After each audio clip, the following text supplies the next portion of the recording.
Alright, what's up, Dragon Ball Super family?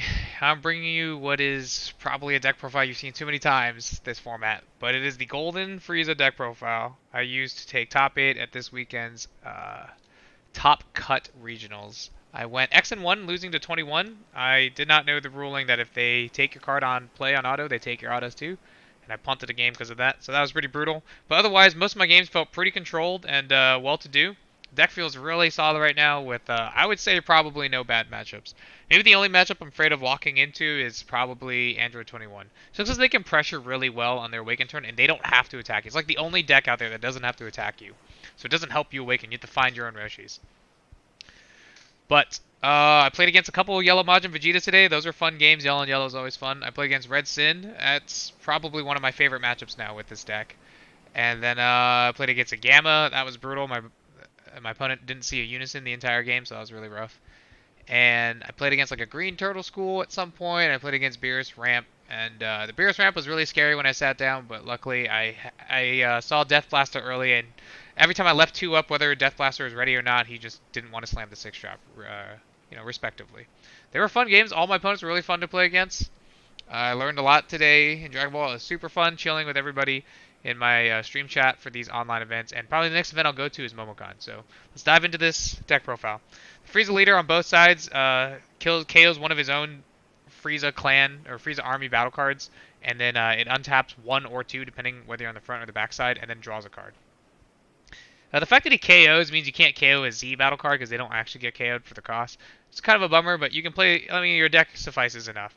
So, launching right into the deck, we play 4 copies of Frieza Call. This card's just like an obvious opening for the deck. It lets you search any Frieza army from the deck that's 2-drop or less and play it in rest mode. And it doesn't negate its skills because the card's so old, which then gives you a target, obviously, for your leader to kill on both sides. Play all 4 copies. After you resolve 1 or 2 to thin out your deck and set up Secret D, it's actually better to charge the rest. It's something I had to teach myself. Just that way, you have live cards that you can combo right in your hand. So like if you had to choose between charging this or a Ginyu, even if you had extra copies it's Ginyu or Tegumbo in your deck, I would still charge this mid to late game.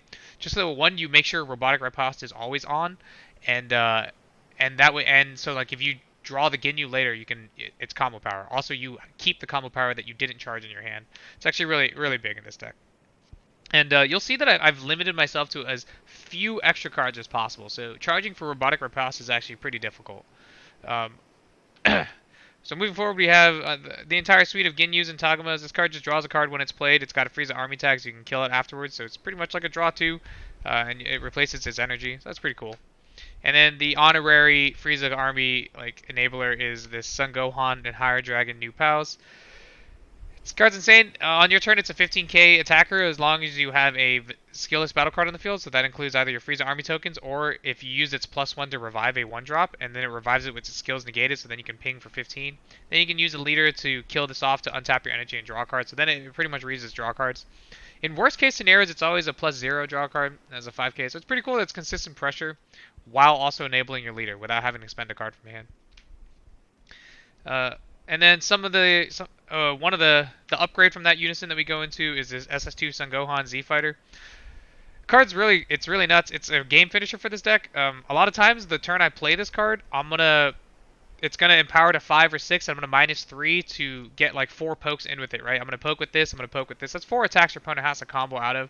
Most of the good floodgates in this deck or in this game don't affect unison / leader. So like Riposte doesn't affect your unison, right? So that's really big, but it only affects your leader. So if you're playing against yellow, make sure you get your leader swing in or have something to tap for your leader swing, but then you just get 3 free attacks. Android 17 Defending Friends doesn't affect leaders or unisons, right? The Android 21 full power counter, like it doesn't affect leaders. So like if you're playing against that, like you're not gonna just snap this off into 4 energy. You'll probably actually just use this to draw 1 in that matchup. One of the like cool finishes is you can -3 once with this, attack 3 times, and then you can play another one over it to absorb the leftover marker, and then -3 again, and now your leader's a 25k base for your turn and your opponent's turn, and it's a 25k swing, meaning you're taking like a super and plus sometimes.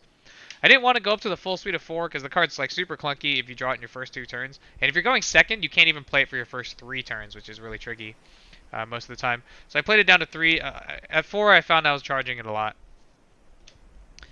The entire suite of Roshis, you want to awaken by turn 3. Like that's kind of like the sweet rule of this deck. The more time you can spend on the backside of your leader, the more advantage you're going to get, right? Like, you got to imagine that you're only playing 6 or 7 turns at most of Dragon Ball a game. So if you translate those last like turns 3 through 6, turns 3 to 7 on your backside, you're getting way more advantage. Whereas if you're just waiting to awaken on 4 or 5, you're actually not using much of your leader's effect. Also, another thing, even after you have dead Roshis later in the game, this is like one of those things I was talking about. Between like Frieza's calls and Roshis, you might want to feel like you should be charging Roshis if you have, like you say you draw Frieza's call and you're charging for turn 3, 4, or 5. I would actually urge you to consider charging Frieza's call instead, like I said, to enable the right pos, but also because Roshi is probably the best card you can use to combo out of attacks, right? Like let's say you right pos your opponent's first attack and they're like, ah, what the heck, I can just like poke again with another 15k. A lot of your 5k combo cards in your deck are super valuable, except Roshi, right? Like you can easily just toss them away and use them to generate Z energy. Whereas you can't do that with the Frieza's Call. And even if you use the Frieza's Call to get a 1 energy from the deck, you probably already had like Higher Dragon developed or a Robotic Riposte developed, so you didn't need something to kill. So then this card is even more dead. Like the only thing this card really does in that scenario is thin your deck out by 1. But like unless you're hard trying to find your like SCR or like you just like desperately need to set up another super combo in your hand, then like that's really not going to do much for you. Whereas the 5k already does halfway of the work to the super combo for you. Moving to some of our defensive tools, we play the full suite of Robotic Riposte. This guy's a no-brainer. Like you set up 2 spells either between your grave and your energy, and suddenly this card is like obviously a floodgate. But more importantly, it's a Frieza army floodgate, right? So like after it's done its thing, you can poke with it on your turn, and then you can send it off for your untapped 2. If you do have Higher Dragon up, I would rather you send off the +1 from this. That way you force your opponent to have to clear this card. Maybe it gets a second attack in over time, you know? 3 copies of SS Vegeta Overwhelming Might. Card's a little harder to set up in this deck. You're not trying to combo early. You're not trying to generate Z energy early. So most of the time our Z energy is made up of extra copies of Tagoma, Cold as Ice in our hand, or these Roshis that are in hand. Which is another reason why I say charge the extra Frieza calls. You really do just need Z energy. It's easy to generate Z if you're the one being pressured. But like if your game state is even between you and your opponent, or you're the one ahead, like it's hard to maintain that like parity and generate Z energy effectively. 4 copies of Krillin Bones for comeback. We play a lot of extra cards, a lot of dead unison. You want to be able to bottom deck him. 3 copies of Sin, probably the most insane card in this deck ever. Now we can pass to red with 3 energy up and not fear Crown. Golden Frieza sets this card up by turn 2 really frequently, and you can slam this card in response to Crown. And now Crown, like you have 1 or 0 energy up, and it's still safe. This card also gives us a huge leg up into the Red Sin matchup. You can like negate their Omega Triple Striker as it comes in and stand back up. You can negate their Vegeta SCR. And then on your turn, it's also super powerful. You usually want to start your turn by attacking with this thing on your turn. And then if your opponent ever uses like a negate blocker or a floodgate, you just stand it back up to negate the skills on that card. And it gives you a second attack. It's also a barrier threat, which is really powerful. It's your second best 5k that you can throw away for Z energy. 2 copies of Black Kamehameha versus Sin and other heavy aggro decks. It's probably the card I charge the most, but also 10k draw card, can't complain. It's a card I try to keep in versus a lot of decks that want to bring in like the cards like that make you destroy an energy if you untap an energy using a battle extra card. Because this will tap them on your opponent's turn. You don't want to do it before you awaken, obviously, if you can avoid it. But like, let's say they attack at one of your battle cards and you messed up or something, you left the card in rest mode, or you're playing against like Turtle School and they gave you a card and they attack it. You can tap their card that would punish you for trying to untap energy. 2 copies of Frieza Army Reinforcement. This is a card I keep contemplating playing at 3 of. If I did cut anything for a 3rd copy of this, I would probably cut the Time Magic. But I try not to use this unless I'm like trying to set up like anti-aggro. Obviously, you want to use this to prevent yourself from going from 5 to 3. But most of the time, I charge 1 and I just keep 1 for like last-ditch attempt attacks. A lot of people like take you down to 2 and they like try to get you to tap out, and then you hold the last one to get out of their last-ditch multi-strike attack. That's usually what I do with it. The card's not great otherwise. I wish it could be comboed with. That's why I don't play more copies. I really don't like to play my Higher Dragon or my Z Fighter until I'm awakened, so there's never going to be a scenario, or it's really rare of a scenario where like I'm passing the turn and I'm at 5 life, right? Like the only scenario where I can think that would happen is I would have to have the exact combo like of cards in my hand. I'd have to have Higher Dragon in my hand, I'd have to have this card in my hand, and I'd have to have a good way to generate 1 Z energy and not have Roshi and be at 6 life, because then I would take myself from, in that scenario, I take myself from 6 to 5, play the Higher Dragon to untap myself. I take myself from 6 to 5 with the Z card, right? Play the Higher Dragon to untap myself, and then hold this up to go to 4. And then you have to hold up a riposte. So you really need like a 3-card combination, and even a spare 5k. Like, it just seems so neg to have that setup. So I just don't. I don't bother looking for that setup line. I just like I said, you shotgun yourself down to 4 as fast as you can. Sometimes to 3 if you really have to, just because your opponent like double strict you from 5 to 3. But in this format, that's getting more and more rare. 1 copy of Final Flash. It's really good for 21. You hit their 8-drop. You perfectly combo out of their 8-drop, and they don't untap anymore. It's a really good card just having your energy. It's good versus Sin when they dump on a triple striker, especially against like red-yellow, red Sin Shenron. They can like negate your counter attack, and then like they can dump on the triple strike, and you can Final Flash to save yourself. Super useful. 1 copy of Pos. 1 copy of Flying Nimbus. This is actually super helpful in the Majin Vegeta matchup. And anybody who sides like anti-floodgates going into bigger turns. So like, so it's really important versus yellow. Let's talk about why it's important versus yellow first. As a yellow leader, you get to use 2 to 3 more energy than your opponent every turn, right? So as you go into the late game turns, now you both have like a wealth of energy. So your opponent's first attack, they're going to be trying to bait your right post so they can tyrannical blow it. On turns 5 and up, you kind of want to slam the Nimbus. That's what's going to buy your turn, because it's a win-win. If your Nimbus resolves, you're obviously floodgating them. If your Nimbus doesn't resolve, they've spent 3/5 of their energy just countering your Nimbus, just to generate a 15k attacker to counter your Nimbus. The card they draw is irrelevant because you're going to win the resource game, right? But they've turned off the rest of their turn practically for the Nimbus. Whereas if you just try to respond with robotic riposte, like they tyrannical blow, they have 4 more energy, they just push your stuff in, right? So 1 copy of Bloodlust, obvious. 1 copy of Time Magic. This card has done nothing. In theory, it's supposed to help me awaken if I'm at like 5 life on my opponent's turn. But by that logic, it might as well just be an extra copy of Frieza's Army Reinforcements. So I probably will cut it out for an extra copy of Frieza's Army Reinforcements. I sided it out like every single game today, because there was no matchup where I was like, man, they have like a really big multi-attacker battle card that has like barrier that I really want to tap down with this. It just doesn't exist right now. I still stand by 3 copies of Secret ID. I think this is like the best overround for the deck. It lets you get past that pesky sideboard card, those 1-drops that don't have barrier that punish you for trying to untap. It perfectly clears the board, like the 2 Z battle cards from Android 21. Versus Sin, it perfectly clears Dread Destroyer and the Nova. It's such a great card for this deck, and you generate the slots for it super easily. Even if you like play into a floodgate, like let's say your opponent defending friends you, it's still good to like resolve the Secret ID to clear their board, and then just attack with leader and combo off the Secret ID to generate Z energy.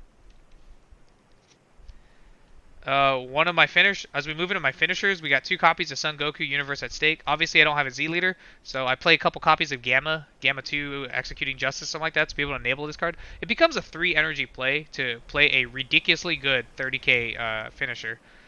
Really not finisher, I guess, swing card. He's got deflex, so he's not going to get removed, and then you just like untap 2 with your Higher Dragon setup, right? So it really ended up being like a 1-card investment now, and all of their counters have you draw a card because of the Gamma. It's like a really cool combo in the deck. Be careful how you swing with this. He only untaps if your entire battle area is tapped down, so like versus Floodgates, he's kind of hard to resolve, especially versus like Gamma or Dormant Potential Unleashed, and then versus like Gamma Floodgates, you got to make sure you have like a tyrannical blow behind it. But it is cool that it gives us a way to tap down energy and remove threats that like don't require our entire Z deck to remove while putting on pressure. I really like the card a lot. The fact that it's a 5k really helps too. 2 copies of Frieza Divine Transformation. This card is a given in this deck. You generally don't want to play this on 5 unless you have Higher Dragon developed, and even then most decks can answer the 1-drop by turn 5, so like it's really risky. If you do that, you might actually find yourself in a position where you have to kill this off to untap 2. And then finally we play the Golden Cooler Radiant Pride. I don't find myself liking any other yellow SCR for the deck. If I had to pick another yellow SCR I would play that wasn't this or Picklehan, I'd probably play like the Bardock God Rare / SCR. But this card's just too nuts for the deck. Like you can play it on 5 as long as you have the Gohan Higher Dragon developed, or you can play it on 6 if you don't, right? And then it like stabilizes game for you or puts you in such a winning position. Also versus like blue decks that draw a ton or like other yellow decks and you're just going parity and card, like this changes the parity really quickly. Suddenly they're down to 5 cards and you still have 12 and like the game's over. Even if you don't kill them that turn, like they can't catch up. That's the entire main deck. It's like 54 cards, I believe. We'll quickly go over the side deck, what we use today. 1 copy of Death Blaster. This is really just for the Beerus Rant matchup. It has some applications versus like Self Control 21 where they tap 7 and they try to use the Android set, the Super Hellfighter 17, or versus really any Android 21 deck because this hits it's an extra tool versus Bad Omen to save your life. That's also what it's for. 2 copies of Tyrannical Blow. This comes in versus like every yellow and blue deck. Comes in for nothing else. That's why I sided them. Like I said, my main deck is suited for red. Not that like main decks matter in online regionals. 2 copies of Swift Retaliation Cooler, also in the side if you notice. The card feels terrible versus red. It doesn't even feel that great versus like blue or yellow. I don't even put it in for most yellow matchups. I put it in if I was like going in the mirror.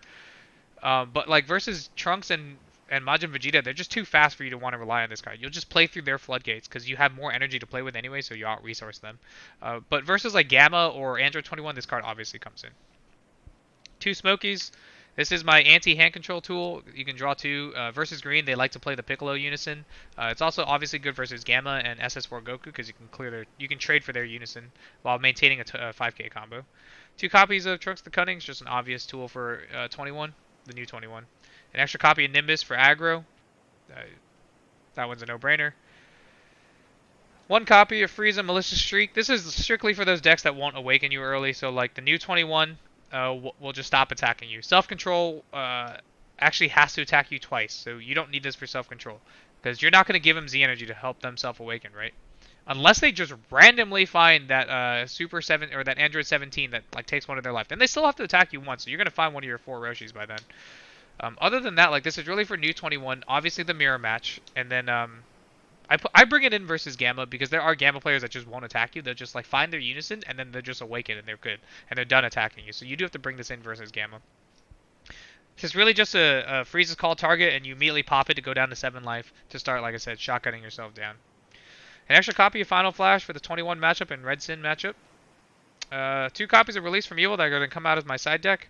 They were for Gamma, but I just think Dende's are going to be better. I mean, it's nice that this is a chargeable yellow spell, so that's something else I have to consider too. And then 1 copy of Jiren for Gamma / any blue deck. Really, I like every single blue deck you have to side it into, because you're going to have turns where you're at like 15 to 20 cards in hand, and you don't want them playing the Goku 2-drop, shuffling your whole hand back to the deck. You just respond with this, and you no longer lose your hand. Right? Like it's a 2-mana trade, but you keep your hand. So that's the entire 15-card sideboard. Moving on to the Z deck, we'll start with things I use the most. So this card, to take yourself from 5 to 4. This card, sometimes I wish I played 2 copies of it. If you're playing this card, you're either already at parity with your opponent and you're just trying to take advantage of that and then slow your opponent down by tapping or keeping the leader from attacking. Otherwise, it's just a good barrier threat, and it doesn't come up. It doesn't like help fix boards, so I don't go into it as much as I wish I could. 2 copies of this card. This card's cracked. Kills anything, ignoring Barrier. If the card is in rest, it gains crit and is a dual attack. It's just a really cool way to clear boards really wide. It's a really good pressure tool, especially if you haven't been hitting your opponent's life. Like, you can start removing some of that life through crit.